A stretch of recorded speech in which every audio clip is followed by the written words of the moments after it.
हजरत इब्ने उमर ये दो बातें बयान करने के बाद फरमाते कि अल्लाह ताला ने हजरत अली अल मुर्तज़ा रज़ियल्लाहु ताला अन्हु को 3 ऐसी चीजें अता की हैं कि जिनके बारे मैं भी हसरत करता हूं कि काश के उनमें से कोई एक चीज मुझे भी अता हो जाती।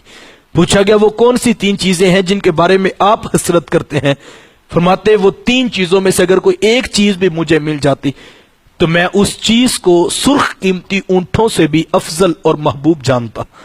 तो पूछा गया वो 3 चीजें कौन सी हैं? कहा पहली बात तो यह कि हजरत अली अल मुर्तज़ा रज़ियल्लाहु ताला अन्हु के साथ हुजूर अलैहिस्सलाम ने अपनी साहिबजादी का निकाह किया है।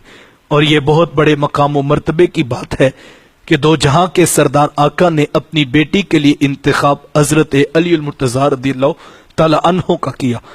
और फरमाते दूसरी खूबी और दूसरी जो वस्फ की बात है और जो शान व मंज़लत हजरत अली अल मुर्तज़ा रज़ियल्लाहु ताला अन्हु को हासिल है, फरमाते कि वो ये है कि मस्जिद नबवी के अंदर जितने लोगों के भी दरवाजे मौजूद थे, मेरे रसूल ने सब के दरवाजे बंद करवा दिए सिवाय अली अल मुर्तज़ा रज़ियल्लाहु ताला अन्हु के दरवाजे। और फरमाते तीसरी खूबी उनकी ये थी जिसके बारे में मैं आरजू करता हूं कि फतह खैबर के दिन हुजूर ने फरमाया कि कल मैं ये झंडा उस शख्स के हाथ में दूंगा कि जिससे अल्लाह और उसका रसूल प्यार करते हैं और वो अल्लाह और उसके रसूल से प्यार करता है। तो फरमाया कि जब हुजूर ने नाम लिया तो वो हजरत अली अल मुर्तज़ा रज़ियल्लाहु ताला अन्हु का नाम था। कैसे खूबसूरत अखलाक हैं हजरत अली अल मुर्तज़ा रज़ियल्लाहु ताला अन्हु के कि एक दिन अल्लाह के रसूल सल्लल्लाहु अलैहि वसल्लम हजरत सैयदा फातिमा ज़हरा रज़ियल्लाहु ताला अन्हा के घर में दाखिल हुए। सुबह का वक़्त था कि हुजूर ने पूछा कि ए फातिमा आपके चचा ज़ाद किधर हैं?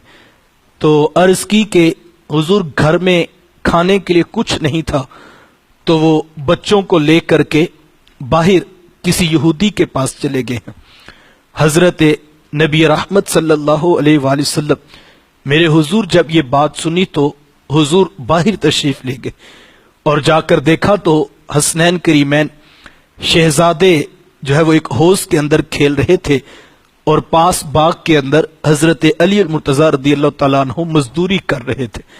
तो हुजूर ने जब अबू तुराब हजरत अली अल मुर्तज़ा रज़ियल्लाहु ताला अन्हु दामाद रसूल को हुजूर ने जब मजदूरी करते देखा तो बच्चों को यूं पानी में खेलते हुए देखा तो हुजूर फरमाया कि अली धूप तेज हो रही है, अगर आप कहें तो ये शहजादों को मैं घर ना ले जाऊं। हजरत अली अर्ज करते हैं कि हुजूर अगर आप थोड़ी देर तशरीफ फरमा हो तो मैं कुछ खजूरें मजीद इकट्ठी कर लूं, कितने दिनों से फातिमा भी घर में भूखी हैं तो मैं उनके लिए भी जो है वो कुछ इकट्ठा कर लूं। तो फिर हुजूर शहजादों के पास बैठ गए, हजरत अली मजदूरी करते रहे, फिर जो खजूरें हासिल हुई फिर उनको कपड़े में बांधा और जब वापस पलटने लगे तो शहजादों में से एक को हुजूर ने अपने कंधों पे बिठा लिया और एक को जनाब अली अल मुर्तज़ा ने बिठा लिया। मैं ये बात सुनाकर ये दावत देना चाहूंगा कि आज माशरे के अंदर हम देखते हैं अगर किसी शख्स को किसी आली कद्र शख्सियत की निस्बत मिल जाए तो उसका मिजाज मेहनत करने का नहीं रहता है। वो तो कहता है कि मैं तो मजहबी और सियासी शख्सियात का हवाला रखता हूं, अब मैं तो मेहनत नहीं करूंगा, मेरे पास तो इतना बड़ा रेफरेंस है। यार अल्लाह के रसूल सल्लल्लाहु अलैहि वसल्लम का दामाद होना ये छोटा रेफरेंस तो नहीं था। हजरत अली अल मुर्तज़ा कौन है कि जो दामाद रसूल हैं? हजरत अली अल मुर्तज़ा कौन है जो शेर खुदा हैं? हजरत अली अल मुर्तज़ा कौन है जो हैदर कर्रार हैं, जो इस्लाम के बहुत बड़े सिपा सालार हैं? इतना बड़ा निस्बत का हवाला रखने के बावजूद हजरत अली मजदूरी और मेहनत करके अपने बच्चों के लिए लुकमा हलाल का बंदोबस्त कर रहे हैं। और जब माँ फातिमा बिनते रसूल हो, जब माँ ज़ुहद व तकवे की पैकर हो और बाप लुकमा हलाल का बंदोबस्त करने में मजदूरी को भी आर न समझे तो फिर साहिब बेटे हुसैन इब्ने अली ही हुआ करते हैं, फिर बेटे करबला के शाह सवार ही बना करते हैं।